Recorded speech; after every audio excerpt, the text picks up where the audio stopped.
अस्सलाम वालेकुम एवरीवन और today's topic is Balochistan issue या बलूचिस्तान कनंड्रम कह लें। ठीक है, इंपॉर्टेंट टॉपिक है, सेंसिटिव टॉपिक है, तो इसके बारे में आज देखेंगे कि बलूचिस्तान का इशू है क्या असल में। ठीक है, सबसे पहले अभी रिसेंटली हमें ये पता है कि इंसर्जेंसी रिवाइव हो गई है बलूचिस्तान के अंदर। ठीक है, अब हमें पता होना चाहिए कि पार्टीज़ कौन कौन सी, पहले तो वैसे ही नाम, क्योंकि बेसिकली आर्टिकल से डेटा निकाला था तो उसमें इस तरीके से लिखा था। सबसे पहले BLA, कितनी सारी पार्टीज़ हैं ये पता होना चाहिए। हमें तो सिर्फ एक दो का ही पता है ना, लेकिन काफ़ी सारी हैं बलूचिस्तान के अंदर पार्टीज़, जो कि नेशनलिस्टिक, जिसको स्टेट यूज़ करता है, सब नेशनलिस्ट वायलेंट ग्रुप्स, एक टर्म है जो कि आपकी स्टेट यूज़ करती है। ठीक है, सब नेशनलिस्ट, आपको भी इसी तरह के वर्ड्स यूज़ करने हैं, वायलेंट ग्रुप्स। ठीक है, ये वाले वर्ड्स आपने याद रखने हैं। ठीक है, सबसे पहले कौन सा, बलूचिस्तान लिबरेशन आर्मी, फिर है BRA बलूचिस्तान रिपब्लिकन आर्मी, फिर BRG है Baloch Republican Guard, UBA United Baloch Army, फिर BRAS बलोच रजी अजोई सनगार, ये एक और है। BLF है बलूचिस्तान लिबरेशन फ्रंट, ये फेमस है। BRA, ये BLA फेमस है। ठीक है, अच्छा, जनवरी 2022 के अंदर आपकी इंसर्जेंसी रिवाइव हो गई है, हमें पता है। BLF ने क्या किया, असॉल्ट करने शुरू कर दिए, हमें पता है। जो दश्त के अंदर भी अटैक हुआ है, 10 सोल्जर मारे गए हैं। ठीक है, 17 अटैक्स उन्होंने कंडक्ट किए 10 सिक्योरिटी फोर्सेस के ऊपर। ठीक है, और 51 लाइफ्स गई हैं, 97 इंजर्ड हो गए हैं, 17 अटैक, जो कि वही ये बलूचिस्तान की इंसर्जेंसी है। अब BLA ने क्या कंडक्ट किया, BLA ने गोरिल्ला वॉर, जो कि आपकी मजीद ब्रिगेड एक फेमस ब्रिगेड है इनकी। ठीक है, ये क्या करती है, फिदाइन स्टाइल अटैक्स होते हैं बेसिकली इसके। इन्होंने क्या किया, 8 अटैक किए 2022 के अंदर, ये शुरू के महीनों की बात है। फेब 2 के अंदर 2 गन बॉम्ब अटैक हुए इनके FC कैंप के ऊपर। फिर मार्च के अंदर 3 टेररिस्ट अटैक्स किए गए सिब्बी के अंदर। ठीक है, तो ये सारे डेटा हैं, आपको याद रखना किस तरीके से कहाँ अटैक किया। अब IS के खोरासान ये और TTP का इसमें क्या ताल्लुक है। सुसाइड अटैक्स सिब्बी के अंदर किए किसने, ISK के अंदर, ISK ने। ठीक है, इस्लामिक स्टेट ने, और TTP ने भी क्लेम किए हैं 2 अटैक्स वगैरह। ठीक है, कोयटा के अंदर। अब आप यहाँ ये सिर्फ देख लें कि BLA के भी अटैक्स देख लें, इसका ISIS के भी देख लें, और TTP के भी अटैक्स हो रहे हैं बलूचिस्तान कोयटा के अंदर, तो इसका मतलब कुछ पैटर्न शो हो रहा है कि ये किस तरीके से कोलैबोरेशन कर रही हैं, रिवाइव कर रहे हैं। ठीक है, अफगानिस्तान के अंदर बलूचिस्तान का जो है ना, अब सीन ये है कि ये रीजंस हम यहाँ पे देख रहे हैं, एक आध रीजन, ये एक आर्टिकल से डेटा निकाला गया, बाकी हम आगे इसको डिटेल में इसके सॉल्यूशंस वगैरह भी देखेंगे। ठीक है, अब अफगानिस्तान के अंदर जो अफगानिस्तान का बलूचिस्तान का एरिया है ना, वो एक अनसर्टेन फ्यूचर का शिकार है, जिस वजह से वो सारे जो बलोच वहाँ के जो सस्टेन, जिन्होंने वहाँ पे पनाह ली हुई थी, वो ईरान की तरफ जा रहे हैं। ठीक है, तालिबान क्या कर रहे हैं, उनको Balochistan considered own Baloch while attacking, क्या कर रहे हैं, वो इतना प्रोटेक्शन उनको नहीं दे रहे। जो कि बलोच आ रहे हैं अफगानिस्तान से, वो एक इंटीग्रेट कर रहे हैं, बलूचिस्तान बलोचों का ग्रुप इंटीग्रेट कर रहे हैं। तो ये अफगानिस्तान वाला फैक्टर है कि किस तरीके से उन्होंने एक अनस्टेबिलिटी क्रिएट हुई जब से अफगानिस्तान के अंदर तालिबानों की गवर्नमेंट आई है। ठीक है, अब हम ये देख रहे हैं कि बलोच ग्रुप का अलायंसेस हो रहा है जब से वो एक अनसस्टेनेबिलिटी उनकी कंडीशन हुई है ना, जब वहाँ से वो उनकी बेसिस खराब हुई हैं, जिस वजह से वो अलायंसेस क्रिएट कर रहे हैं। जनवरी 2022 के अंदर UBA, जो हमने यूनाइटेड बलोच आर्मी देखी थी, और फ्रैक्शन ऑफ BRA का एक फ्रैक्शन है जो कि गुलजार इमाम लीड कर रहा है 2018 से उसको। ठीक है, उन दोनों को मिला के उन्होंने BNA बना ली है। ठीक है, जो कि जिसको लीड कर रहा है मुरीद बलोच। ठीक है, function into the function strengthen करने के लिए बलूचिस्तान के अंदर। BNA का सीन ये है कि उन्होंने 3 अटैक्स क्लेम किए, टेररिस्ट अटैक, एक जो लाहौर वाला अटैक जो हमारा हुआ था, जो लाहौर में जो अटैक हुआ था, वो भी इन्होंने क्लेम किया था। ठीक है, और पंजगूर में भी इन्होंने अटैक किए थे। अब सीन ये हुआ था कि जो लाहौर में अटैक किया था ना, उसमें से BRA का जो फैक्शन है ना, ठीक है, बुगटी वाला, वो सेपरेट हो गया था BNA से, तो अंदर ही इनके बहुत सारे क्लैशेस चल रहे हैं डीपली। ये डीप बेसिकली आर्टिकल उसके बारे में लिखा हुआ था। तो UBA न्यू बन गई थी इसकी वजह से, मुरीद बलोच की अलायंस की वजह से। अब ये तो हमने इसका बेसिक कॉन्टेक्स्ट देख लिया कि क्या कौन कौन सी पार्टीज़ हैं वहाँ पे, कौन कौन सी ये ग्रुप्स चल रहे हैं वहाँ पे, और क्या रिसर्जेंस किस तरीके से रिवाइव हुई है, कौन से अटैक्स किए हैं इन्होंने, IS के और उनके भी अटैक्स देखे, फिर अफगानिस्तान का फैक्टर देखा और अलायंसेस देखें। अब हम देख रहे हैं कि ये new ranks of Balochistan educated, अब हम देख रहे हैं कि इस इंसर्जेंसी में एक शिफ्ट क्यों आया, इसके रीजंस देखेंगे और फिर कॉज ऑफ इंसर्जेंसी देखेंगे। बहुत इंपॉर्टेंट पॉइंट था जो उसके अंदर हाईलाइट था आर्टिकल के अंदर, वो ये था कि new ranks of Baloch insurgent are educated and politically radical. ये बहुत इंपॉर्टेंट पॉइंट है। पहले जो थे ना मिडिल क्लास एजुकेटेड यूथ, अब आ रही है हमारी इसके अंदर बलूचिस्तान के जो नेशनलिस्ट पार्टीज है ना, इनको ज्वाइन करिए। बलूचिस्तान नेशनलिस्ट स्ट्रगल को अब ज्वाइन कर रही है middle class educated youth, BLF, BRAS और BNA के अंदर ज्वाइन कर रहे हैं। पहले ये होता था कि जो इलाके के जो एलिट्स होते थे ना, ट्राइबल एलिट जो के लीडर्स होते थे, वो ये लीड करते थे और उनको आप उनके मोटिव्स होते थे पॉलिटिकल मोटिव्स होते थे, जिस वजह से उन्हें मैनिपुलेट करना आसान होता था आर्मी की तरफ से, एस्टेब्लिशमेंट की तरफ से, ठीक है। तो वो उनको आराम से डील कर लेते थे।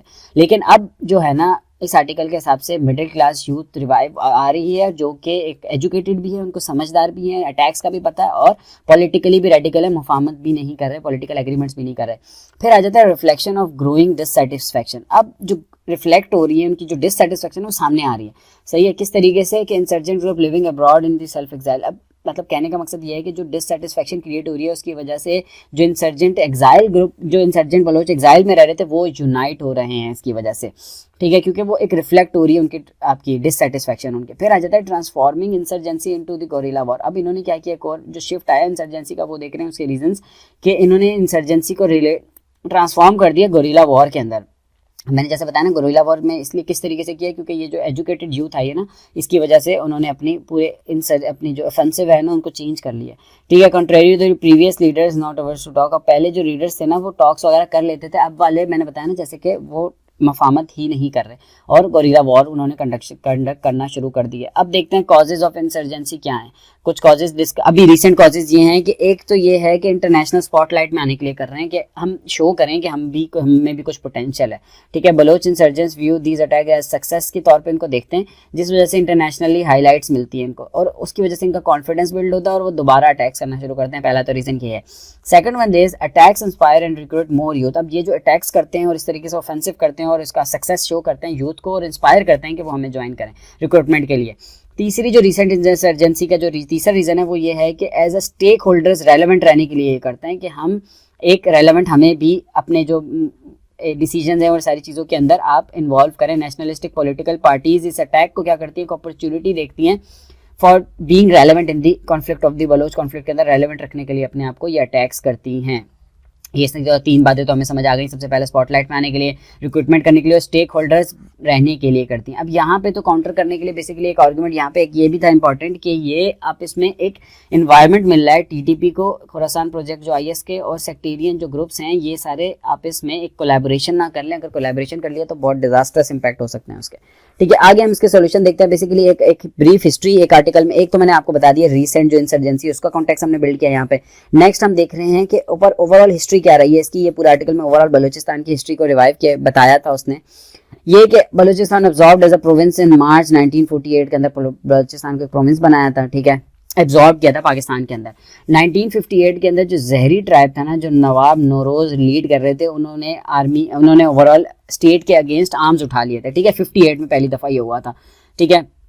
फिर एक मरी ट्राइब्स जो थे, मरी ट्राइब ने भी इक्वल राइट्स के लिए, शेर मोहम्मद जो उनका लीडर था मरी ट्राइब का, उन्होंने सुई गैस के इशू पे इंसर्जेंसी शुरू की थी, ठीक है। फिर 1957 में बलोच नेशनलिस्ट आए थे जो कि नेशनल अवामी पार्टी उन्होंने बनाई थी, ठीक है, और सिंधी पख्तून ऑल कंबाइन, मतलब वो सारे मिलके बलोच नेशनलिस्ट बन गए थे, ठीक है। इन्होंने इश्यूज को डील करने के लिए क्या बनाई थी, नेशनल अवामी पार्टी नैब के नाम से, ठीक है। फिर हुआ ये कि जुल्फ़िकार अली भुट्टो के टाइम तक जो कंस्पायरिंग आपकी यूएसएसआर का सारा सीन था अफगानिस्तान में जो आए थे, इन्होंने क्या किया कि डिसमिस कर दी, dismissal of National Awami Party को डिसमिस कर दिया, ख़त्म कर दिया, डिसमिस कर दिया, जो कि उनके लिए एक रिवाइव करने का, मतलब उनको एक प्लेटफॉर्म मिल रहा था कि वो किस तरीके से अपने इश्यूज को डील कर सकें अवामी पार्टी के थ्रू, जो कि ख़त्म कर दी गई भुट्टो ने।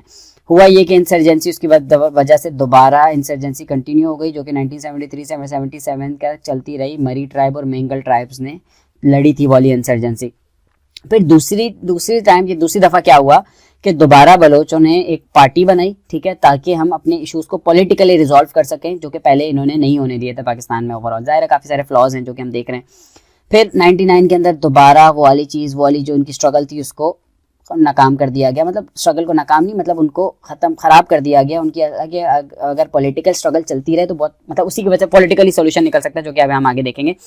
फिर इसी तरीके से 2005 में दोबारा Bugti and Marri tribes revive हुए, जो कि raise concern about the development projects के ऊपर उन्होंने कंसर्न्स को शो किया कि जो कि आप, मतलब पंजाब में डेवलपमेंट हो रही है, बाकी जगहों पे डेवलपमेंट नहीं हो रही। अकॉर्डिंग टू ऐसे वानी एशियन सर्वे 2016 के अंदर the development projects did not bring any improvement in the lives of the Baloch state continue to insist that it was the tribal chief who were blamed for pitiable condition of the. अब scene ये है कि इन Asian सर्वे के हिसाब से कोई improvement नहीं आई बलोचों की लाइफ में, और स्टेट का ये कहना है कि भाई ये जो गलती है ना ये बलोचों के, अब वो सारी जो गलती है वो डाल देते हैं किसके ऊपर, चीफ के ऊपर, जो ट्राइबल चीफ्स होते हैं जो उनके बड़े होते हैं उनके ऊपर डाल देते हैं कि उनकी गलती है और स्टेट का कोई कसूर नहीं है। ठीक है, एक तो ये कंडीशन यहाँ पे क्लियर हुई।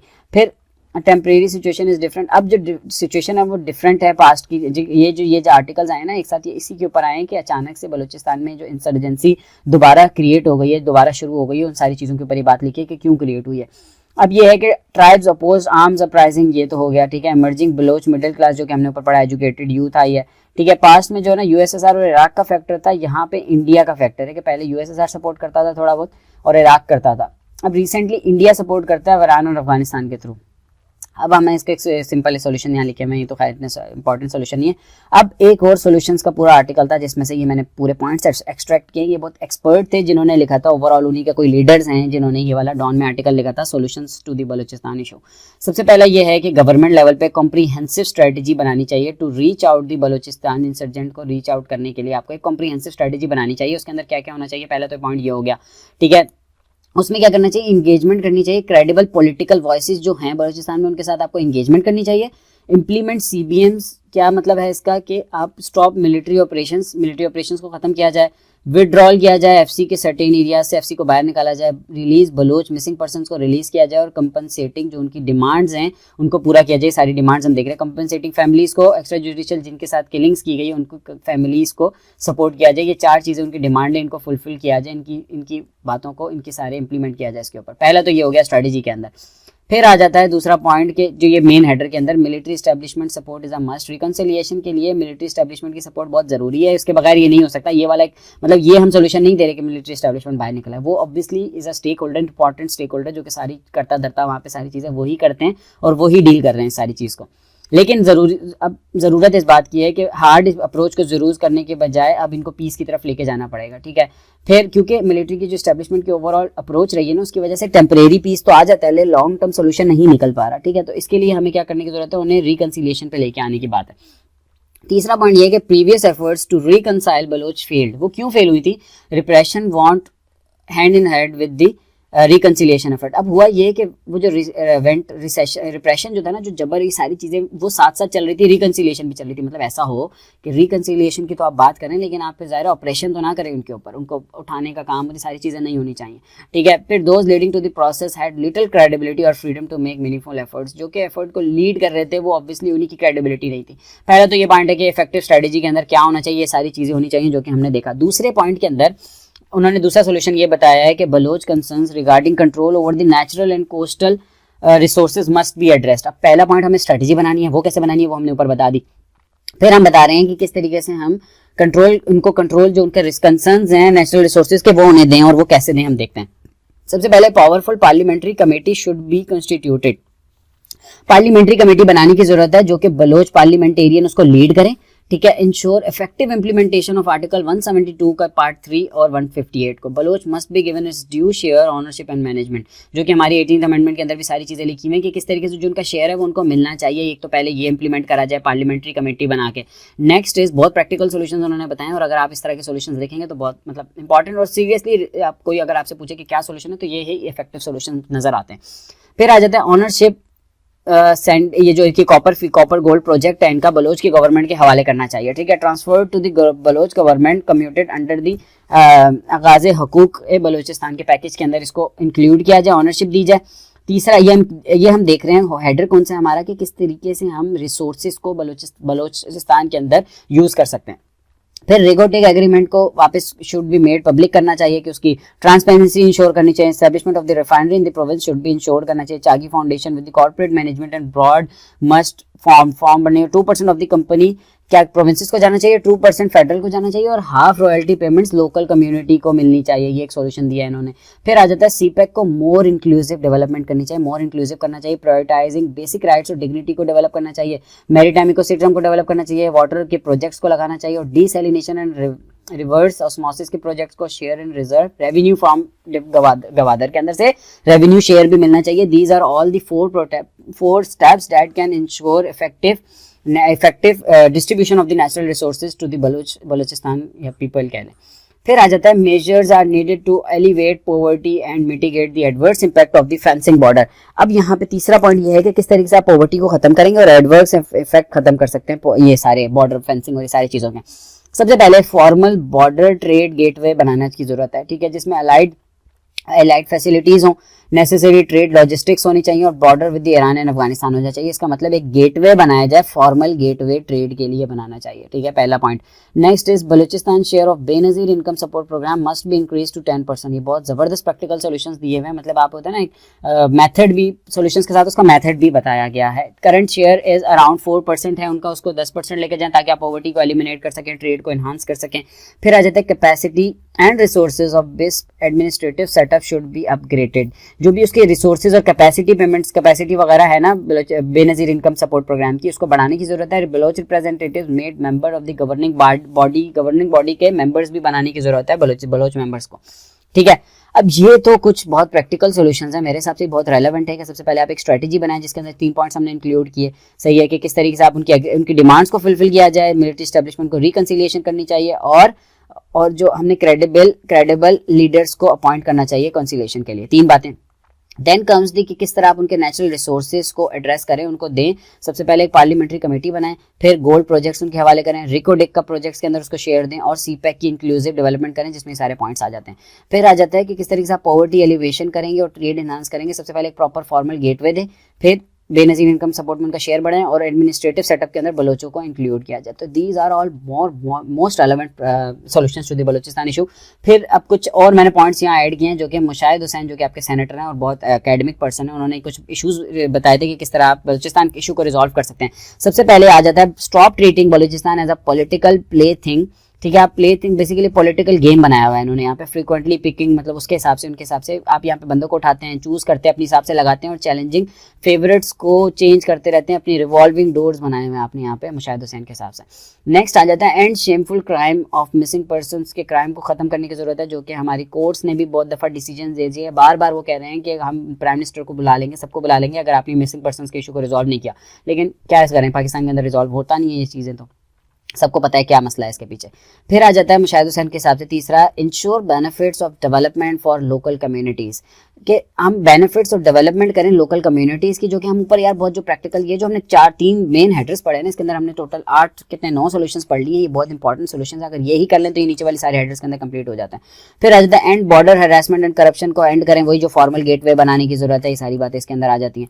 फिर normalise ties with the neighbours के साथ नॉर्मल करने की जरूरत है। ये मुशाहिद हुसैन के हिसाब से बलूचिस्तान कंडम का इशू रिजॉल्व सॉल्यूशंस हैं। और ये ऊपर वाले सॉल्यूशंस भी मैंने बहुत इंपॉर्टेंट रेलेवेंट उससे निकाले। और ये हमने कुछ हिस्ट्री देखी थोड़ी सी, फिर हमने ओवरऑल में जो रीसेंट इंसर्जेंसी है उसके ऊपर बात की और ये सारी चीजें हमने कुछ ग्रुप्स के बारे में डिस्कस किया। तो that's all for today. This is all about Balochistan issue and we need to resolve it through practical pragmatic approaches. Thank you for listening. That's all for today. अल्लाह हाफिज़।